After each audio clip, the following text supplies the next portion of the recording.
Good evening, everyone. Have your attention, face the front. Thank you very much. Welcome to tonight's meeting of Gedling Borough Council Planning Committee. I'm Councillor John Truscott and I'm Chair of the committee. First, I'd like to advise of a withdrawal of one of the planning applications, which is application 2020/0189. It's withdrawn from the agenda as the City Council and County Council now propose further variations to the Section 106 agreement, and the implications of this need to be fully considered by officers, and an updated report will be referred to the Planning Committee at the February meeting. So item 4 on the agenda is withdrawn. And just to advise... Excuse me, Chair, is that to do with transport? Sorry? Is that to do with transport, the variation to the 106? I guess we'll find out when we come to it in the February meeting. Thank you very much. I should have prefaced this meeting by warning you all that the meeting will be live streamed on the Council's YouTube channel and via the website. And you should be aware that the Council is a data controller under the Data Protection Act, etc., etc. Please always speak clearly into your microphones and make sure that your microphone is switched off when you are not speaking clearly into it. Could I have apologies for absence and substitutions, please, Councillor Wilkinson? Thank you, Chair. Yeah, apologies from Councillor Barbara Miller and Councillor Julie Nyok is substituting. Thank you. Councillor Adams? No apologies, all present and correct. Thank you, Chair. Thank you very much indeed. Planning Committee protocol you'll find on pages 5 to 7, which I'm sure that you've all read many times. Second item on the agenda is to approve as a correct record the minutes of the meeting held on the 1st of December, which you'll find on page 9 to 19. Would somebody like to move that? Second. And seconded. Thank you very much. All those who agree that this is a correct record, please show.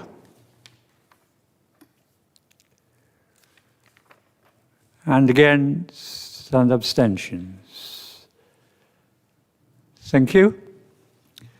Next item on the agenda is declarations of interest. I will declare a collective non-pecuniary interest for the committee in item 2021/1296, which is the car park in Carlton Square, because the council owns the land and is the applicant. And I must also declare a disclosable pecuniary interest on behalf of myself on the application number 2021/1253, 22 Kent Road, as myself and my wife are the owners of the property in question. And I must declare the existence of the interest, which I just did. The nature of the interest is that I own the property, and I confirm that the interest is registered on the Council's Register of Interests of members and co-opted members. So I will now withdraw from the meeting and ask Councillor Wilkinson, as Vice Chair, to take over for the item which is listed as agenda item 5.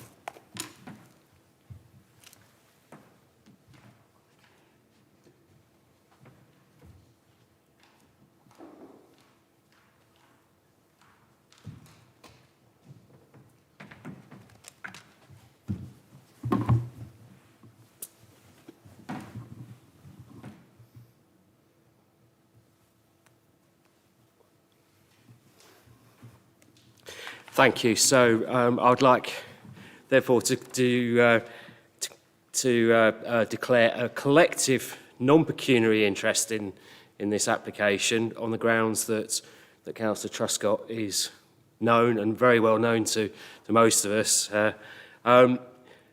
It is fine for everybody to continue to participate in discussing this item, but if you do feel that the nature of your interest might prejudice your ability to to consider the item in a fair way, you must withdraw from the meeting. So, would anybody be withdrawing themselves? No, thank you. Okay, so if we can move on to consider the item, and if you just bear with me whilst I get it back in front of me.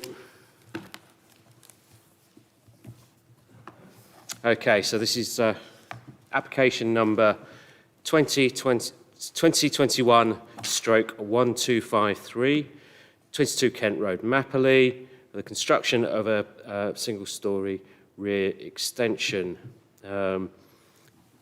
Drawings are on the screen behind us. Can I see somebody to move the item, please? Thank you, Councillor Ellis, and seconded Councillor Lawrence. Would anyone like to say anything about this application? Just to say, it's a very straightforward application. There have been no objections to it, so I'm quite happy to support it.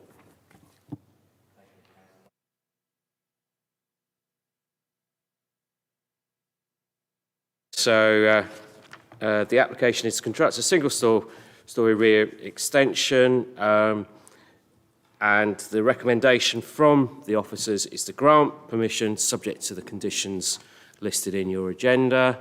Can I see all those in favour? That looks unanimous. Thank you very much. So no need to look for those against.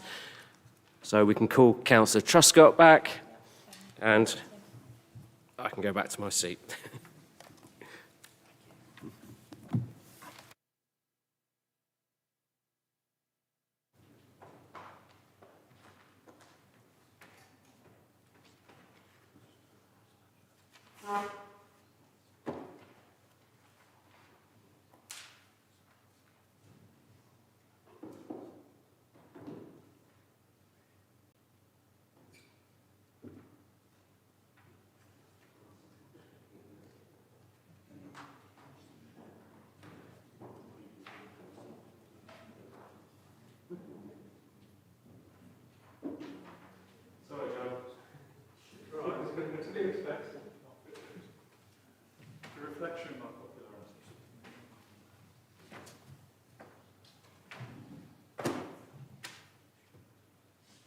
Okay, thank you very much.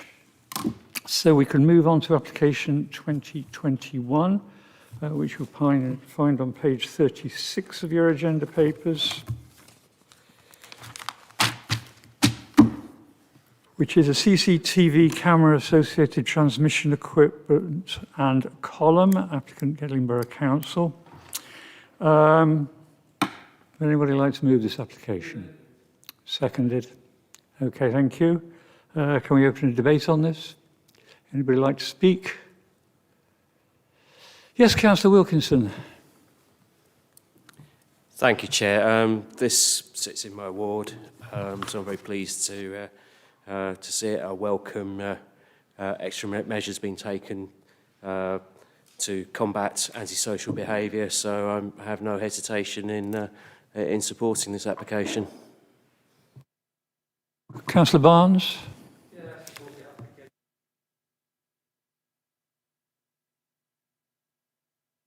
The that junction around there just makes common sense to find extra parking space for that area. Anyone else like to speak on this? Nope. We're all content that I move to the vote. So, recommendation is to approve this application. Can I see all those in favour, please show? Thank you. And again, stand abstentions. Thank you. That application has been passed. So next we move on to future planning applications, which you find on page 41.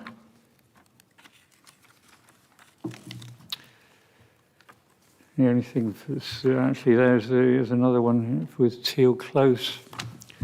So we can move on to listed items 8 and 9, the 5-year housing land supply assessment and the infrastructure funding statement. And I'm going to ask Mike Avery to give us a commentary on those two items. Thank you, Mike.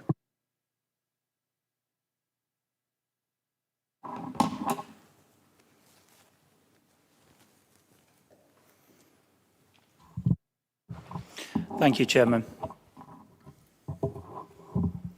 So the 5-year Housing Land Supply Report, the report was noted by Cabinet in December. I also want a Planning Committee to note the report, and I'll pull out some of the key points in the report. The National Planning Policy Framework requires local planning authorities to update the five-year Housing Land Supply Assessment on an annual basis. The goal is to provide a minimum of 5 years' worth of housing against the housing requirement as calculated using the government's standard methodology, as the Aligned Core Strategy policies are now more than 5 years old. So the Aligned Core Strategy, as members will be aware, was adopted in 2014. The 5-year Housing Land Supply Assessment is based on the Council's Strategic Housing Land Availability Assessment, known as a SHLAR, and that was last updated in 2021. And for the period the 1st of April 2021 to the 31st of March 2026, assessed against a housing requirement as calculated using the government's standard methodology. The National Planning Policy Framework states that where the housing delivery test indicates that delivery has fallen below 85% of the housing requirement over the previous 3 years, the Council should apply a 20% buffer to the 5-year housing supply. The housing delivery test result for Gedling Borough Council is 68% and is based on the 3-year period, 1st of April 2017 to the 31st of March 2020. This is an improved performance in comparison to the 58% with the previous housing delivery test result. However, the result means that the Council must continue to apply a 20% buffer to its calculated 5-year housing land supply. It's important to note that the buffer does not increase the number of dwellings to be delivered within the plan period, but rather additional dwellings to be delivered within the 5-year period, i.e. they have been moved forward from later in the plan period. The Council calculates the housing supply using the approach set out in the Greater Nottinghamshire Planning Partnership Joint Methodology Report for Strategic Housing Land Availability Assessments. The sites that make up the housing supply are those assessed to be deliverable within 5 years. So this consists of sites which are available now, suitable now, and achievable now. In summary, the methodology in calculating the 5-year assessments includes sites that are currently under construction, small sites with outline permission, all sites with detailed planning permission, and those medium and large sites with outline planning permission with evidence that the site will be progressed within 5 years. Windfall allowances, which contribute to the housing supply from year 4 onwards. Addressing under delivery is already built into the annual local housing need figure. The Council adopts a 20% buffer due to the housing delivery test result. The Council considers the 5-year period starting from the current financial year rather than taking a forward look approach. The non-implementation or the lapse rates applied to unimplemented sites with planning permission, and the methodology used to calculate the 5-year supply accords with the Planning Advisory Service advice. All sites in the assessment have been identified through the Council's SHLAR 2021 update and are listed in Appendix B, attached to the 5-year Housing Land Supply Assessment 2021 report. So in terms of the 5-year Housing Land Supply Assessment, the local housing need for the 5-year period is 2,315 homes, and with a 20% buffer, increases the target for the 5-year period to 2,778 homes, and when considered against the housing supply for 5 years, which is 3,513 homes, the annual requirement is 556 dwellings. So the number of years supply that we have is 6.32 years. So put another way, there's an oversupply. We currently have an oversupply of 735 homes, and we therefore have an additional 1.32 additional years of housing supply beyond the 5 years. So in conclusion, the assessment shows against a housing target of 2,778 dwellings, Gedling Borough Council has a 6.32 year supply. So it's recommended that Planning Committee note the Gedling 5-year housing land supply assessment report for 2021. Thank you, Chairman. Thank you.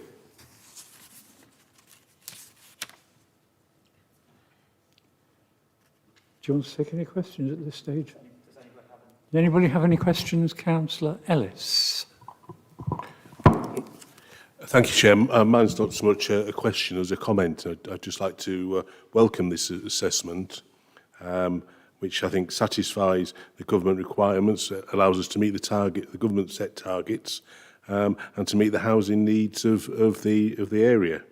And I'd like to commend the hard work of the planning policy team in keeping this going and ensuring that the sites that are listed here are deliverable, and as helps us meet our statutory requirement. I think one of the key things of this is it keeps us in control. You know, as a council, we made a strategic assessment, which we all endorsed in the local planning document, and we're able to deliver on that and resist speculative developers. So I think it's a good piece of work, and the staff ought to be commended for it. Thank you. Councillor Lawrence. Thank you, Chair. Yes, I'd echo Councillor Ellis's remarks. In the old days, I'm sorry to go back, but we used to have a planning policy committee which this would go to, and we'd be able to comment on it much fuller. This is a very important document, and it is good to know, due to the hard work of the officers, that we have that very good outcome of it. I'm sick and tired of seeing in the media every time there is a housing development proposed, the headline is always fears, and people are concerned that where there was a field, they're going to have houses. What I would say to them is, what do you think was there when your house was built? People do need houses. We've got the supply coming for them, and I think we ought to get some better press in terms of how hard the officers works and what we're actually doing for the people in need of housing. Thank you, Chair. Councillor Adams. Thanks, Chairman. Hi, Mike. Just a couple of things. The houses that are over supply, will they automatically go into the next 5 years and form part of that next 5-year plan? And secondly, just on the building in general, can we just confirm that if a property is built outside of its planning permission, that enforcement has the ability to take that can actually end up in court still from a council's perspective, and that there's no restraint on us taking issues that are when planning permission is sought and then not obeyed, that there isn't anything preventing us from taking those forward to legal proceedings if required. Thank you. Thank you, Councillor Adams. So as I detailed earlier, we need to provide that 20% buffer that I referred to, so we can have more than a 5-year land supply. But the current position that I've outlined of 6.32 years, that puts us in an incredibly strong position. So we have planned growth going forward. So what that does is it means that we've got control over speculative planning applications in unsustainable locations. So if we didn't have a 5-year land supply plus the buffer, planning inspectors in recent decisions, so there was a ministerial statement, I think that was in 2015, And what that stated was that unmet housing need wasn't sufficient as a very special circumstance, to allow development in the Green Belt, which, as members know, Gedling is completely washed over by the Green Belt. So because we have a good planning framework in place, we've got an up-to-date development plan, we've got our allocations, we've also got that 5-year, in excess of a 5-year land supply. We're in a strong position to defend applications that could be made in unsustainable locations. You can have more than a 5-year land supply, and we do have more than a 5-year land supply, which puts us in a very strong position currently. In terms of enforcement action in relation to unauthorised development, that's an entirely separate matter. We can take enforcement action, providing it's expedient to do so, in relation to any unauthorised development. And as members are aware, that we regularly refer reports to Planning Committee prior to taking enforcement action. So I think the key is that it needs to be expedient, and there have been examples recently, and there are ongoing cases whereby we've taken enforcement action in relation to unauthorised dwellings. So there's at least one ongoing case, which is with the Planning Inspectorate at the moment, and there was a report that was submitted to Planning Committee in respect of that case at Newstead Abbey Park. I believe that was at the back end of the summer in 2021, and we're currently awaiting a decision from the Planning Inspectorate. Councillor Barnes. Well, congratulate the department on what an excellent report this is. What I would like, and I think we talked about a few years ago, properties in shopping areas where we've got shops with empty apartments. Do we still try to put people in shops, in office shops? Well, no, in property where there's shops underneath, so we bring in the community back into cities, to town centres. Do we still operate that sort of policy, or are we moved on from that? So you're talking essentially about living above shops, yeah. So residential at first floor level and above. So we do have policies in the local planning document. There are policies which are relevant in the MPPF as well. So in terms of the use of first floors for residential purposes, that's something we look at each case on the basis of its merits. But in principle, that's something that would be supported by our existing policy basis. Makes sense. They're just empty, and we could, single people or bachelors or anyone like that, can stop in the town centre, and it's easier for commute to work and things like that. So from a transport point of view, it's a lot more economical and better for the environment. Yeah, I agree in principle. Residential accommodation at first floor above in central areas is something which in principle we would support. Thank you. Councillor Barnfather. Yeah, thank you, Chair. I echo the comments of several colleagues and welcome the report. And, I'd particularly like to pay tribute to the department and to the head of planning for the more rigorous enforcement that we now operate. Many years ago, we paid lip service to enforcement because it was too difficult and too expensive. And I think now we send a very clear steer to people that if you breach our local plan and our guidance and government guidance, we will take action against you. So I very much welcome that. I think it's also just make it, again, this reinforces the point that I'm sure we all read in the media that, about the hold-ups in the planning system, and I find it quite infuriating that invariably the finger is pointed at local planning authorities, planning officers, planning committees, locally elected members. The hold-up is not with us. It never has been with us. The hold-up is with large developers who land bank. The hold-up is with developers and private individuals who apply for planning permissions and then sit on it in the expectation that in 3 years' time they can simply renew it. And for usually economic reasons, they don't actually progress an application that we've spent a lot of time and effort, I refer to planners rather than this committee, but in granting applications. And I think we should really make that point. The hold-up is not with local authorities or with local planning department. As I say, I find it quite infuriating that central government never seem to grasp that and invariably look to us as to be the scapegoats. We're asking wide-ranging questions, and I wonder if I could just take the liberty, Chairman, of while we have the head of planning in the box, if we could just ask him if he could give us 2 minutes on the local plan refresh that's obviously currently taking place.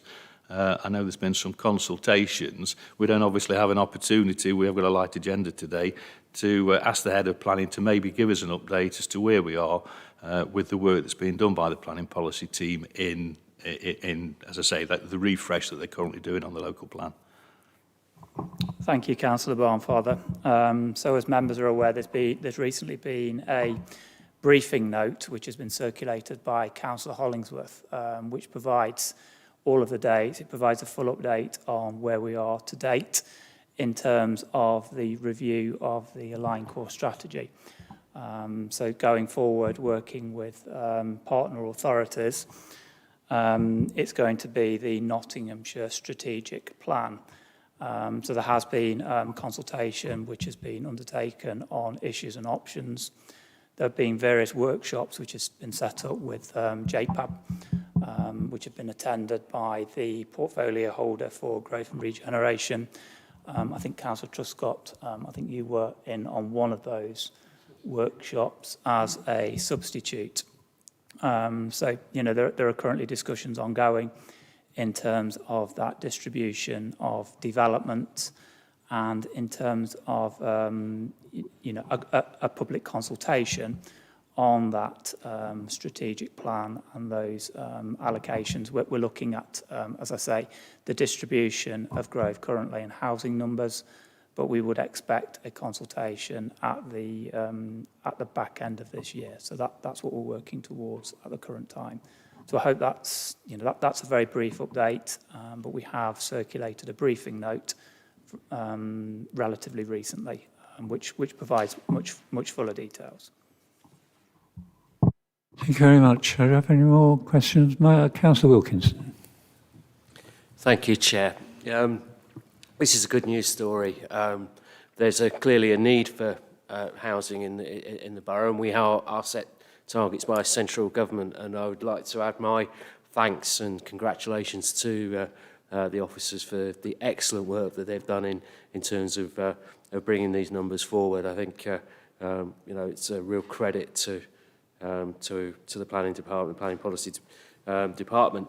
I'd also like to wholeheartedly echo Councillor Barnfather's comments in the spirit of cross-party agreement. You know, if I could make one quick win change to planning policy, it would be the reduction in the 3-year rule, because the number of times that development is frustrated by waiting 3 years, you know, it's I'm sure it irritates all of us. But congratulations all round. Thank you. Thank you. Anyone else have a question or a comment to make on that section of the agenda? No, and I will also agree wholeheartedly with what Councillor Barnfather says. You read the press and it's always the local authority that's, you know, that's been beaten over the head when, as Councillor Barnfather so rightly pointed out, we're probably the most efficient part of the chain. Anyway, and also I'd like to add the thanks that everybody's expressed to planning policy and all the hard work that they put into producing this excellent document. Now the infrastructure funding statement, which you'll find on page 85. Would you like to speak on this, Mike? Thank you, Chairman. So the infrastructure funding statement was also noted by Cabinet in December, and I also wanted Planning Committee to note the report, particularly as this committee or previous members have approved the planning obligations, which is specifically referred to in the IFS. Amendments to the SIL regulations require all authorities who receive contributions through Section 106 agreements or the Community Infrastructure Levy to to publish an annual infrastructure funding statement, which is referred to as the IFS. The IFS is a financial breakdown of planning obligations collected, expended and retained through SIL and Section 106. The report's split into 3 sections. The first section, a SIL report, the report details SIL receipts, allocations and expenditure. The second section is in relation to Section 106, and that details receipt, allocations and expenditure of the Section 106 contributions. And the third section of the report is a statement of infrastructure that will or may be wholly or partly funded through developer contributions in the future. All relevant authorities are required to produce an IFS and publish one before the 31st of December in each year. Within areas of two-tier governance, both the Borough Council and the County Council each need to produce and publish their own IFS. Nottinghamshire County Council collected their own Section 106 obligations, including transport and education contributions, and therefore they're required to produce their own IFS, and this is published on their website. Appendix A of the report details all the relevant information as prescribed by the regulations. A summary of some of the key figures has been provided at the beginning of the IFS. The IFS also includes data which has been gathered in relation to non-monetary contributions secured by way of Section 106 agreements, such as affordable housing and local labour agreements. Just a point that I wanted to specifically make in relation to affordable housing. The data clearly shows that agreements have been negotiated in favour of developers providing affordable housing on site, and this has been supported by this committee. And that was also evident in the previous IFS that we published. And I know historically we had a much greater emphasis on contributions towards affordable housing units, whereas now that emphasis has shifted, that we're requiring developers to provide either 10, 20 or 30% affordable housing on site. And this is picked up in the IFS. The IFS provides transparency for stakeholders and local residents regarding the collection and expenditure of SIL and Section 106 contributions. So, it pulls everything together. So from a kind of an accountability perspective, it sets out what we're holding on our balance sheet and what we've expended monies on. The IFS is also a useful document which supports a widening planning and delivery framework by identifying infrastructure priorities which can help determine future local plan policies for the council and provide guidance on larger strategic infrastructure. So it incorporates what was the former regulation 123 list, which is now the infrastructure list. So that's captured in the document as well. So it's incredibly comprehensive. It pulls together all of our information. This information was previously reported by Finance in a separate report, which was approved by Cabinet. So some of the members may be familiar with historic reports that were actually approved by Cabinet. They were finance reports rather than planning reports. So the recommendation is that Planning Committee note the report. Thank you, Chairman, and I'm happy to take any questions. Okay, Councillor Barnfather, you're going to start off. Yeah, thank you, Chair. When you say all authorities, Mr. Avery, does that include parish councils? I simply ask the question because obviously parish councils are in receipt if they have a neighbourhood plan of 25% of SIL contributions, without a neighbourhood plan 15%. 4 out of our 12 parish councils have neighbourhood plans, so take 25% of SIL contributions, 8 take 15%. I know that, as a parish councillor myself, we submit a report each year to this authority as our parent authority, with what we've expended any SIL contributions on. You obviously know how much we've had because you give it to us in the first place, but we don't publish anything in the sense of a publicly accessible document. Is there a requirement at Parish Council? I mean, obviously they're a non-determining authority. The determining authorities are either the Tier 1 or Tier 2 authorities, but I just wonder if there's any requirement for parish councils to publicly publish that information, as you just alluded to. I can't answer the question in terms of the statutory requirements for parish councils reporting. I'll look into that, Councillor Barnfather, and I will notify you separately. But what our IFS does is it clarifies monies which have been passported directly to the parish councils. So when we reviewed the regulations, it would have been 2 years ago now, because this is the second IFS that we produced. We sought to ensure that this is compliant, that the IFS is compliant from the perspective of the Borough Council, and it's right and correct to advise Planning Committee that the County Council, they have specific requirements, as we do.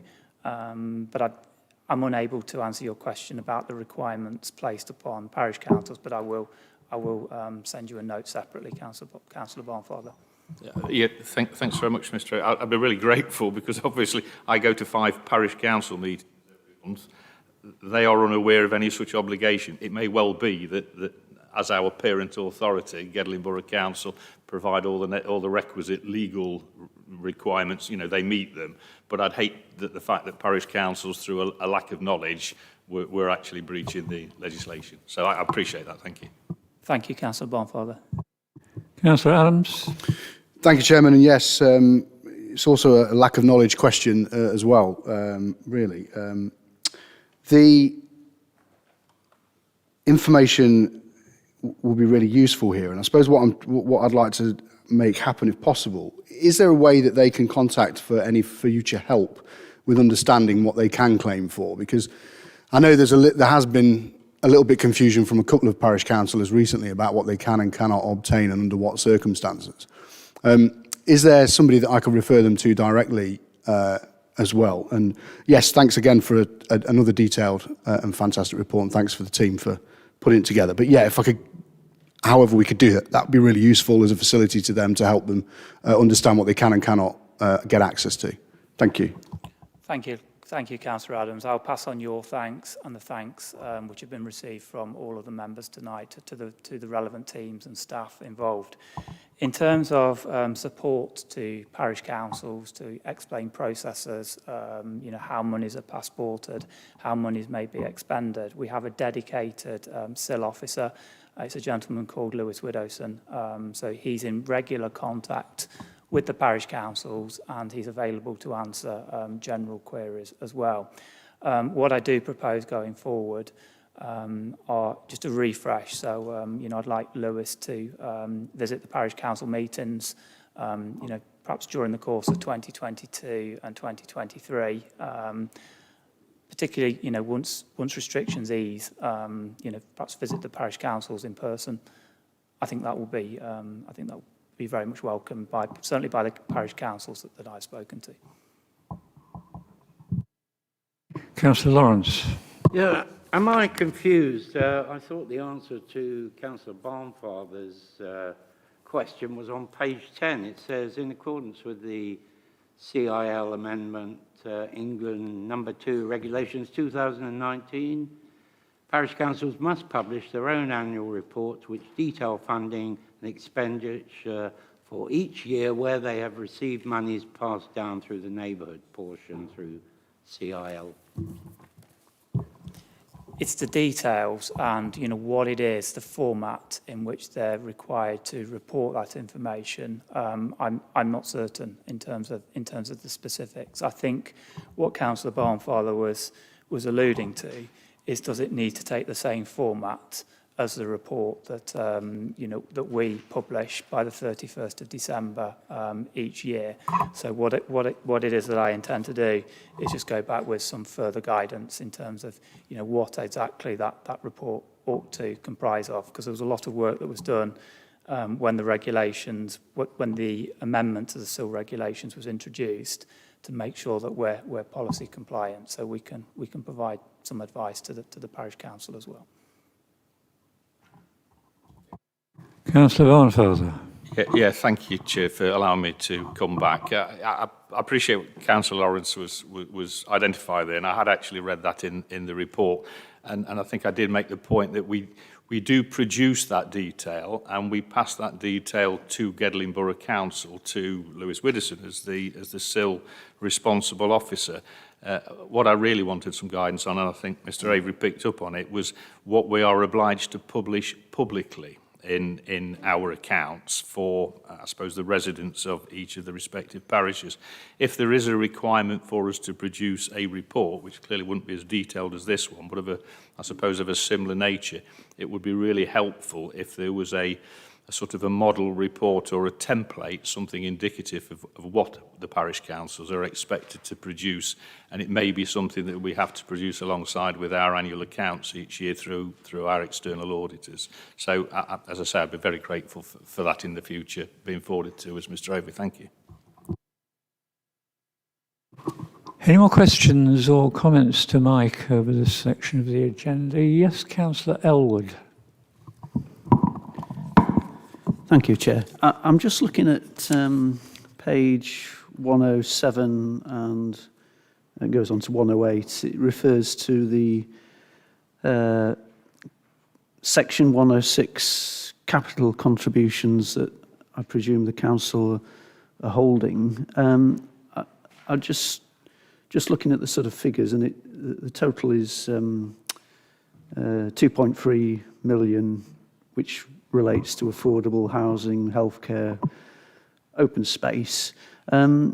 What's the sort of rationale behind sort of holding those sums? Why is it? Why are they not being spent? It just seems a lot of money to be hanging on to. Thank you. So the contributions need to be spent in accordance with the Section 106 agreements.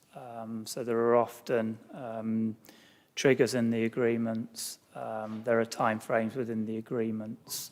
So it's not always possible to immediately spend some of the monies because, you know, a certain amount of development, for example, may need to be completed before a particular contribution can be expended. Each of the contributions which are held, there are plans in place. So we do monitor the spend periods for the contributions to ensure that they do not need to be refunded. It should be noted that there are a number of healthcare contributions that we hold on our balance sheet. So there have been regular meetings with the PCT to ensure that there are plans in place to ensure that these contributions are expended within the timeframes. And then we have a process which is set up to ensure that the contributions are expended. So they provide us with details of how the contribution has been expended, and they provide undertakings to us, and then the money is passported.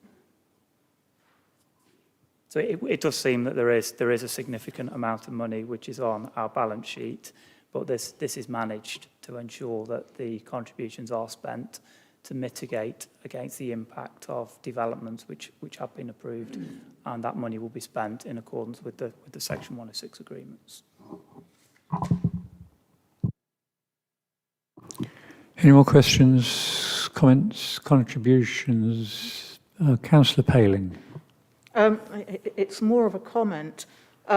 Since the land supply was published, there's been quite a bit of speculation with residents about whether we really need these houses. Don't we need more doctors, etc. And I don't think we are able to explain well enough how this money aggregates into the new surgery. It's a matter of communication, I know, but you know, each of these relatively smaller portions do build up to the one new surgery for an area, unless it's a very big development where it creates it in itself. But I'm also very concerned that we have noticed that many of our larger applications come in where we have proposed a substantial infrastructure levy of one type or another, and we've had a viability argument against us, and we have lost the projected income. How do we make that shortfall up? Is there a way, or is it just that we have to make it up by putting it on future applications? So we're looking at each application on the basis of its merits. In assessing each of the applications, we have to look at that overall planning balance and whether the non-provision of a certain obligation means that a development, it's an assessment as to whether or not a development is sustainable. And we look at those on a case-by-case basis. But if there was a significant need for a particular contribution, for example, a very large development required a new health centre, that would be given significant weight in the overall planning balance. But that would have to be considered within the context of other development that was, other obligations which were required to mitigate against the impact of development. So the contributions and the figures that you see in this report are in relation to obligations that have been secured. But we need to look at each development on a case-by-case basis. Thank you. Thank you. Any more questions, comments, queries? No? Okay. Well, I'd like to thank Mike Avery very much for that explanation of the Community Infrastructure Levy report. And I'd like to thank the Community Infrastructure Levy and Section 106 Monitoring Officer for preparing such an excellent report. That's Lewis Widdowson, of course. Excellent report, I'm sure we'll all agree. Thank you very much. Thank you, Chairman. Right. So we are coming to the end with agenda item 10, which is planning delegation panel action sheets, which is pages 119 to 128. Does anybody have any questions or comments about those delegation panel? Okay, you're quite happy to accept those. Any other items the chair considers urgent? I don't have any other items, other than to thank you all for coming and wish you all a safe journey home. Thank you very much indeed.